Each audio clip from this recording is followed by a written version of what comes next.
Assalamualaikum warahmatullahi wabarakatuh. Pemirsa, selamat datang di channel The Piko News, pusat informasi yang keren dan cool. Nah,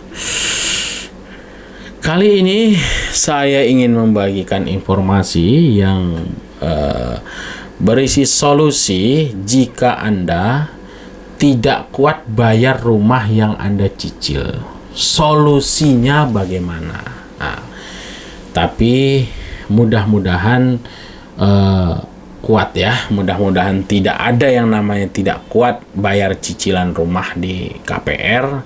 Tapi kalau seandainya pun sudah nggak kuat karena Anda sudah tidak berpenghasilan, maka solusinya ada di sini, pemirsa. Nah, saya bacakan dulu beritanya ya, pemirsa. Tapi sebelum saya lanjutkan, silakan pemirsa subscribe dulu agar channel ini dapat terus memberikan informasi yang berguna bagi kita semua. Dilansir oleh cnnindonesia.com. Nah, solusi jika tak sanggup bayar cicilan KPR di tengah jalan. Wah, ini bisa mengandung dua arti ya. Nggak sanggup bayar cicilan di tengah jalan, tapi sanggup bayar di bank. Kalau di tengah jalan ya saya nggak sanggup pak, nanti saya ditabrak mobil. Gitu. Nah ini udah jangan bilang di tengah jalan CNN. Nggak sanggup bayar cicilan aja gitu. Di tengah jalan mana ada yang sanggup. Orang kaya juga nggak sanggup, takut ditabrak mobil. Perkreditan. Nah, kredit kepemilikan rumah atau KPR kerap menjadi jalan keluar bagi masyarakat yang ingin memiliki hunian. Maklum, tak semua orang punya uang untuk membeli rumah secara tunai. Dengan KPR, pembelian rumah seakan dipermudah. Masyarakat bisa mencicil sesuai kemampuan arus kas hingga 20 tahun, bahkan 30 tahun.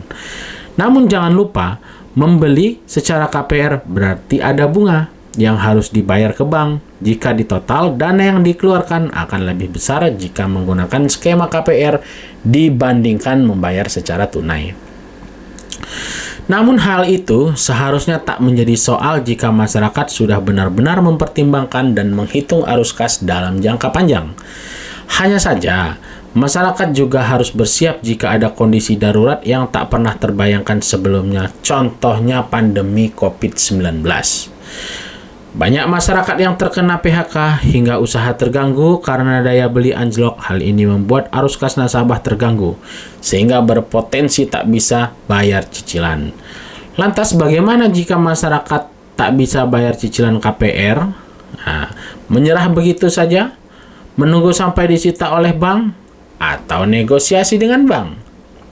Maka inilah caranya ya pemirsa. 1. Cairkan aset.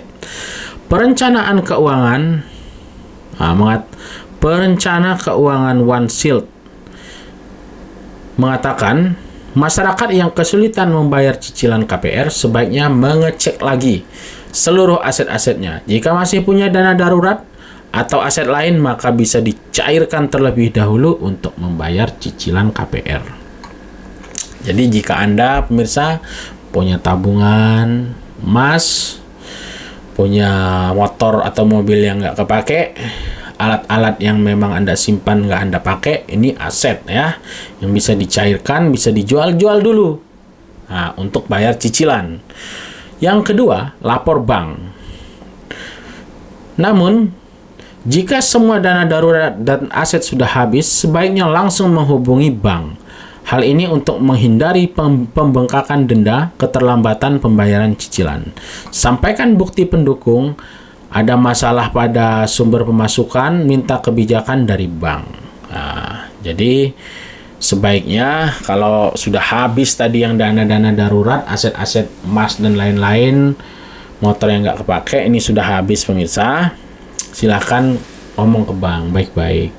Pak, ini bagaimana? Semuanya sudah habis saya jual-jualin. Ini bukti saya udah jual. Ini bukti saya terkena PHK. Tolong.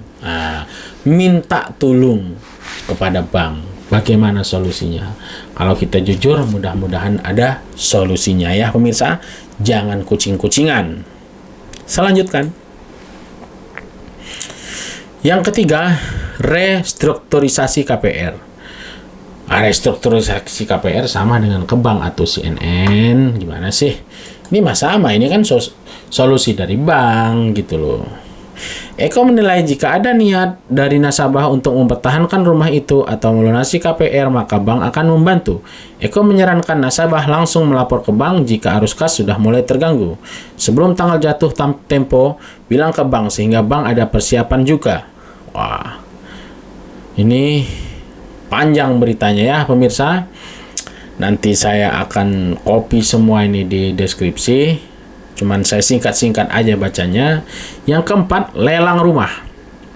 Sementara Ignatius menyebut lelang adalah opsi terakhir yang biasanya ditawarkan perbankan. Kalau menggunakan skema lelang, nasabah bisa meminta bantuan perbankan untuk menawarkan ke pasar.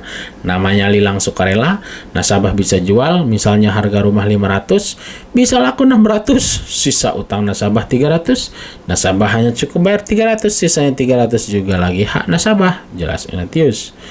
Ia mengingatkan perbankan akan menyita rumah jika nasabah sudah beberapa kali tak bayar dan tak melapor ke bank. Namun, walaupun disita, pihak bank akan melelang rumah itu. Kalau hasil penjualannya lebih besar dari sisa utang nasabah, maka sisanya akan dikembalikan ke nasabah. Wah, tapi ini ya susah ya pemirsa. Misalnya rumah nilainya 600 juta. Sisa hutang kita 300 juta. Diambil sama bank karena kita nggak kuat bayar, tiba-tiba rumah ini dilelang dapat 10 miliar. Nah, karena sisa hutang kita 300, ya 9,7 miliar ini akan dibalikin ke kita. Tapi ini nggak mungkin, tidak mungkin terjadi seperti ini, hanya keajaiban saja, nggak mungkin. Nah, masa bisa nih harga lelangnya lebih tinggi dari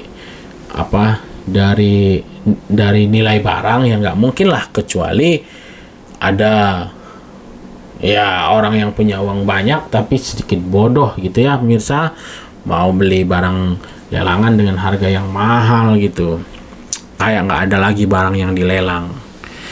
Itulah pemirsa solusinya. Pertama, jual-jualin dulu apa yang ada. Tentu solusinya ya kalau bisa yang pertama itu harus cari pekerjaan dulu, walaupun yang harian, walaupun gaji sedikit, apapun itu, agar bisa untuk bayar cicilan. Namun kalau seandainya itu sudah nggak bisa, ya jual dulu yang ada, emas, motor yang nggak kepake, meja kursi, pakaian, itu jual-jualin dulu. Nah kalau itu sudah habis, belum juga dapat kerja, ya lapor bank, Pak ini bagaimana?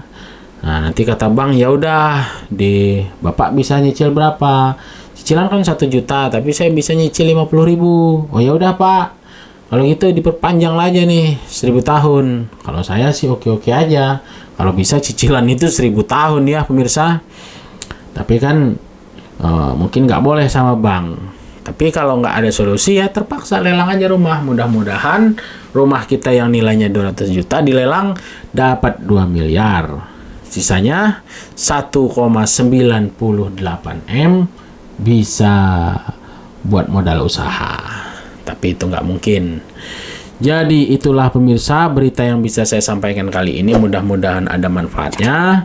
Saya ucapkan wassalamualaikum warahmatullahi wabarakatuh.